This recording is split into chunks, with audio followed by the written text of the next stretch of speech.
حتمی معاہدہ جو ہے وہ آپ کو ہوتا ہوا دکھائی دے رہا ہے, پرماننٹ معاہدہ آپ کو ہوتا ہوا دکھائی دے رہا ہے, یا پھر کسی پوائنٹ پر ابھی بھی آپ کو لگتا ہے کہ کہیں نہ کہیں ڈیڈ لاک برقرار رہے گا؟ دیکھیں, میں جس جگہ پہ موجود ہوں, یہ جو چھوٹا ٹاؤن ہے, یہاں سے روڈ آگے کو جاتی ہیں, اور اس سے آگے امریکن سیکیورٹی نے پریکٹیکلی اس علاقے کو گھیرے میں لے لیا. اس کے ساتھ آپ کو سوئس سیکیورٹی نظر آتی ہے, اور قطریز جو ہے اس کے اندر بہت انوالو ہیں. جو پرائم منسٹر صاحب کی آمد ہے, اس کے ساتھ ساتھ جنرل عاصم منیر کی آمد بھی اب واضح ہو گئی ہے کہ وہ یہاں پر آئیں گے. دونوں کے سٹے کے بارے میں جو خبریں آ رہی ہیں یہاں آئے ہیں وہ مختلف ہیں. ہمیں جو کل کے شیڈیول کے بارے میں پتہ چلا ہے وہ یہ ہے کہ ایک اوپننگ سیشن ہوگا. اس سیشن کے اندر وزیر اعظم اور فیلڈ مارشل اور امریکہ کے نمائندگان, ایران کے نمائندگان اور ساتھ قطر کے نمائندگان, یہ ایک اوپننگ سیشن کے بعد فوٹو سیشن کریں گے. تو اوپننگ سیشن کے اندر جو معاملات ہیں وہ صرف فوٹو اپرچونٹی تک محدود ہیں. جو میڈیا کی ایکسیس ہے وہ مختلف کارڈز کے ذریعے اس کا اجرا کیا گیا ہے, اور ان کو دو گروپس کے اندر بانٹا گیا ہے. ایک گروپ وہ ہے جس میں صرف کیمرہ کرو موجود ہے, جو صرف فلمیں بنائے گا یا تصاویر کھینچے گا, وہ محدود ہے. دوسرا گروپ وہ ہے جو برابر ایک کمرے میں بیٹھا ہوا ہوگا, جو وہاں سے کچھ گز کے 100 گز کے فاصلے پر موجود ہے, اور وہاں سے وہ رپورٹ کر رہا ہوگا. ہمیں علم نہیں ہے کہ ہمیں اس ایونٹ کو وٹنس کرنے کی اجازت ہوگی یا نہیں ہوگی, لیکن جو میرے پاس اس وقت کارڈز کی تفصیلات ہیں اس کے مطابق تو جو کیمرہ کرو کے علاوہ لوگ ہیں ان کو اجازت نہیں ہوگی. اس کے بعد آپ سمجھے کہ وزیر اعظم نے اس پروسیس کا فیتا کاٹنا ہے. اگر عام زبان میں بات کریں, فیتا کاٹنا ہے, فیتا کاٹ کے اس پروسیس کا آغاز کرنا ہے.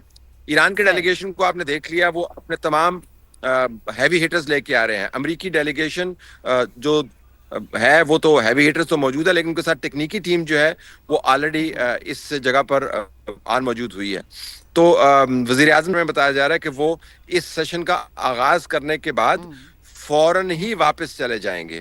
عین ممکن ہے کہ جو فیلڈ مارشل ہیں وہ رک جائیں, لیکن پاکستان میڈییشن کے نیکسٹ فیز کی میزبانی کر کے اس کا فیتا کاٹ کے وزیر اعظم صاحب واپس چلے جائیں گے. تو ان کا دورہ بڑا بریف ہے. اتوار کو یہ سارا سیشن ہونا ہے, اور عین ممکن ہے کہ اتوار کی شام کو جو سیرمونیل معاملات ہیں وہ طے کر کے وزیر اعظم صاحب واپس آ جائیں. جو فیلڈ مارشل ہیں ان کے شیڈیول کے بارے میں حتمیت سے بات نہیں کر سکتا, لیکن یہ بھی کہا جا رہا ہے کہ وہ ٹیکنیکل معاملات میں جو بڑے معاملات کو آگے چلانے کے لیے اگر ان کی ضرورت ہوئی وہ مناسب سمجھے تو رک جائیں گے, ورنہ وہ بھی واپس آ جائیں گے. فی الحال تو یہ معلومات میں آپ کو دے سکتا ہوں. صحیح. اچھا طلعت صاحب, ہم جیسے اس دن بات بھی کی نا کہ یہ ایک بڑے تاریخی اور منفرد مناظر ہوں گے کہ ایک طرف امریکی نائب صدر ہوں اور ایک طرف ہم دیکھیں کہ ایرانی قیادت سے اسپیکر باقر کالیباف ہوں, پکچرز اتاری ہوں, اس میں پاکستان کا ثالث کا جو کردار ہے وہ پوری دنیا کے سامنے. ہمارے لیے یہ لمحہ بہت فخری اس لیے ہوگا کیونکہ 21ویں صدی میں ابھی تک ایسا اعزاز کسی بھی ملک کے حصے میں نہیں آیا. ہم پوری دنیا ہمیں نیٹ سیکیورٹی پرووائڈر کے طور پہ دیکھ رہے ہیں, اور آپ کے چہرے پہ سر جو خوشیوں سے میں اندازہ بھی لگا سکتی ہوں کہ یہ یقیناً آپ تو اس کو وٹنس کریں گے تو آپ کے لیے زیادہ خوشی کے لمحات ہوں گے. تو پاکستان کا کردار اور اب پاکستان کا مستقبل, یہ جو امن مشن ہے اس کا مستقبل تو میں آپ سے بعد میں پوچھوں گی, لیکن پاکستان کا مستقبل اب ہر زبان پہ ہے. جی, پاکستان کا جو کردار ہے اور اس کردار کے جو فوائد ہیں وہ تو اپنی جگہ پر موجود ہیں, لیکن اگر موازنے کی بات کریں تو اسلام آباد ٹاکس کے اندر بھی یہی ماحول موجود تھا. اسلام آباد ٹاکس کے اندر سرینا ہوٹل کے اندر یہی ماحول موجود تھا. یہاں پر وزیر اعظم بھی تھے.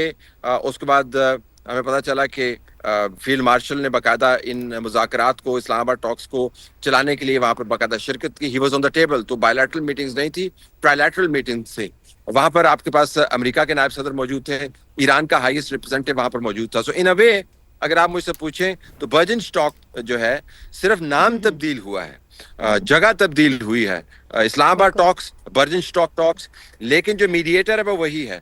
سو پاکستان کی آپ پہنچ دیکھیے اپنے کیپٹل سے لے کر, اور یہ ایک جو سینک ریزورٹ ہے سوئٹزرلینڈ کے اندر جو قطری اونڈ ہے, وہاں تک فارمیٹ وہی رکھا ہوا ہے. وہ معاملہ تھا جنگ کو رکوانے کا, وہ معاملہ تھا دونوں پارٹیز کو بٹھانے کا. اسلام آباد نے بیٹھک لگائی,